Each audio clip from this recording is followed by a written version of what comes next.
Welcome, curious minds, to the deep dive. Today, we're doing something a bit special. A custom exploration is some really fascinating material that helps us unpack the soul of a nation. Our focus for this deep dive is Russia. Power, contradiction, and enduring culture. We've got this amazing set of sources here that really dig into what makes the country tick. We're talking identity, its rise as a power, its culture. Yeah, and our goal is pretty straightforward. We want to pull out the most important ideas, the key insights, basically give you a shortcut to being really well informed about Russia's complexities. And just to kick things off, how about the startling fact from the sources? Russia really steps onto the world stage as a major power after doing something that just shocked Europe, burning its own capital, Moscow, to beat Napoleon. It's an incredible place to start, isn't it? Almost hard to wrap your head around. That single act, it isn't just history. It immediately sets up so many of the deep paradoxes that really define Russia's unique civilization. It's definitely not a simple story. Lots of those aha moments, as you said. Yeah. Okay, let's unpack that moment then. Napoleon's invasion, 1812. The sources really paint this picture, right? Initial defeats for the Russians, pretty bad ones. And then this almost unbelievable decision, burn Moscow. Yeah, not just, a few buildings. Yeah. They torched a huge part of their own greatest city. The idea was to deny Napoleon's army resources, to starve them out. But the reaction, that's what's key here. Absolutely. There's this complete split. For Europeans, it was just barbarism, unthinkable destruction of your own heritage. But for Russians, it was instantly seen, and still is, as this act of heroic self-sacrifice. Wow. And crucially, in their view, it wasn't just about saving Russia. It was about saving all of Europe from Napoleon. It became, a foundational myth for them. And that victory, its echo, is right there in Tchaikovsky's 1812 overture, isn't it? Mm-hmm. So famous, composed exactly for that moment. Still such a powerful symbol of Russian resilience. It absolutely is. So, okay, post-Napoleon, Russia wins big, emerges as this huge power. What happens next? Britain, the established superpower, must have been watching closely. Oh, absolutely. Britain sees this massive new rival emerging, and their reaction, classic divide and conquer. They start trying to build alliances, basically to contain Russia. They really push partnerships with the Ottoman Empire, with France, anyone who could act as a counterweight. Right, and that leads into the Great Game, doesn't it? That sort of shadowy struggle for influence across Central Asia. It was this intense imperial contest, Britain trying constantly to block Russian expansion southward. Exactly, and those tensions, they lasted for decades. You could argue some of that dynamic persists even now in different forms. But it wasn't all smooth sailing for Russia.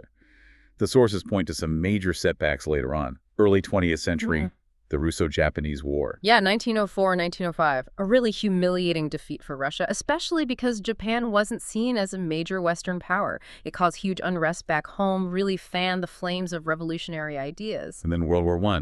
World War I was, devastating. The defeats Russia suffered against Germany were catastrophic. They really were the final push that led to the collapse of the whole Tsarist system, the Russian Empire, and, of course, the birth of the Soviet Union in 1917. The sources do mention, we'll get deeper into the revolution itself later on, though. Right, so that sets the historical stage. But to really understand Russia, the sources argue you have to look deeper, inside its identity. They talk about these core internal contradictions, three big ones. That's right. It's fascinating stuff. The first one is this geographic cultural duality. Russia is simultaneously European and Central Asian. Think about its origins. You've got the Varangians, the Vikings coming down the rivers, mixing with Slavic tribes. But you also have the huge influence of the East, the Tartars, the Mongol Empire's legacy. So the result is this deeply multi-ethnic, multicultural empire. It's a blend, a real synthesis. Oh, European and Asian. That's a big one. What's the second contradiction? The second is religious duality. So officially, Russia is Christian Orthodox, very devoutly so, seeing itself as the heir to Byzantium, the true Christianity. Right. But underneath that, you find these incredibly deep pagan roots. The sources talk about enduring pagan rituals, especially among the peasantry, persisting for centuries. And there's also a sort of pagan dimension to some of the historical violence in its expansion eastward. So official orthodoxy, but with this powerful undercurrent of something much older, more primal. And the third? The third is this tension between Enlightenment ideals and the reality of empire. You take someone like Catherine the Great, she saw herself as an Enlightenment ruler, right? corresponded with Voltaire, talked about rights and reason. I remember reading about that. But at the same time, she ruled over this incredibly oppressive system. Serfdom expanded under her rule. Peasant revolts were brutally crushed. So you have this embrace of progressive ideas on one hand and the often harsh reality of imperial rule on the other. That's a stark contrast. Enlightenment ruler, autocratic empire. And the point is, these contradictions aren't just like historical quirks. They actually define Russian civilization. That's exactly the argument. They show up everywhere in the literature, the music, the philosophy. It's woven into the fabric of how Russia sees itself and the world. Okay, so let's talk about that culture then. Yeah. How do these tensions, these paradoxes, actually play out in Russia's amazing cultural achievements? Literature, music, ballet. Right. Well, take literature. Alexander Pushkin, he's basically the Shakespeare of Russia. He didn't just write amazing poetry and stories. He fundamentally shaped the modern Russian language. Everyone reveres him. And there was that interesting detail about his background. Yeah, fascinating. His grandfather was an African general in the service of Peter the Great. It's a striking detail, shows a different kind of diversity in Russia's past that maybe isn't always highlighted.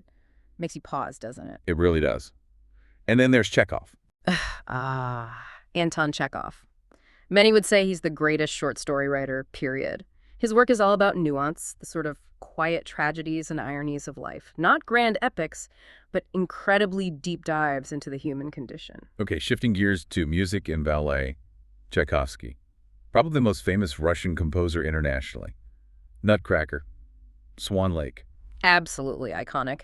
But the sources dig a bit deeper into the philosophy behind his music.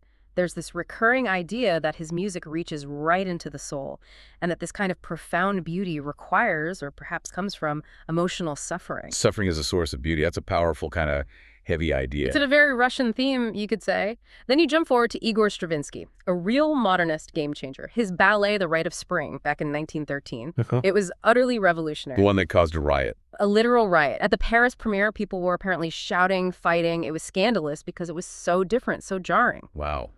You just try to picture that scene.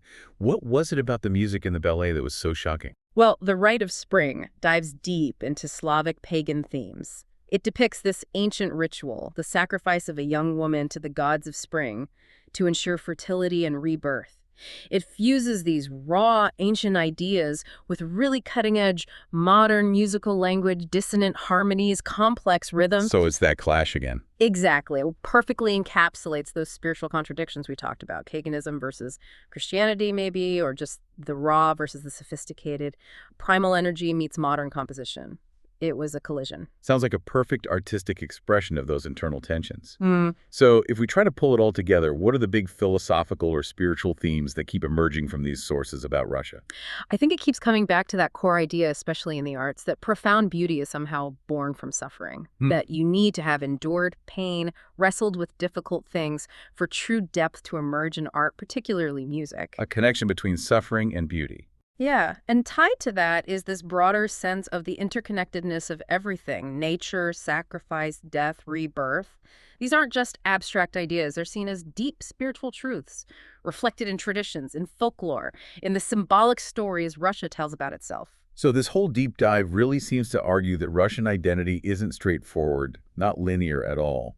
It's fundamentally paradoxical, a kind of union of opposites. That's a great way to put it, a union of opposites. Think about it again. Christian empire, pagan roots, Enlightenment ideals, autocratic rule, European geography, Asian influence, brutality, and incredible artistic refinement side by side. And the final thought from the sources seems to be that it's precisely this tension, this inherent contradiction, that gives Russian civilization its unique depth, its beauty, and also its tragedy. Exactly. It's not one thing or the other. It's the tension between them that's key. So a final thought for you listening. What really stands out to you when you think about a nation shaped so profoundly by these powerful contradictions? And maybe how does looking through this lens change how you understand other complex cultures around the world?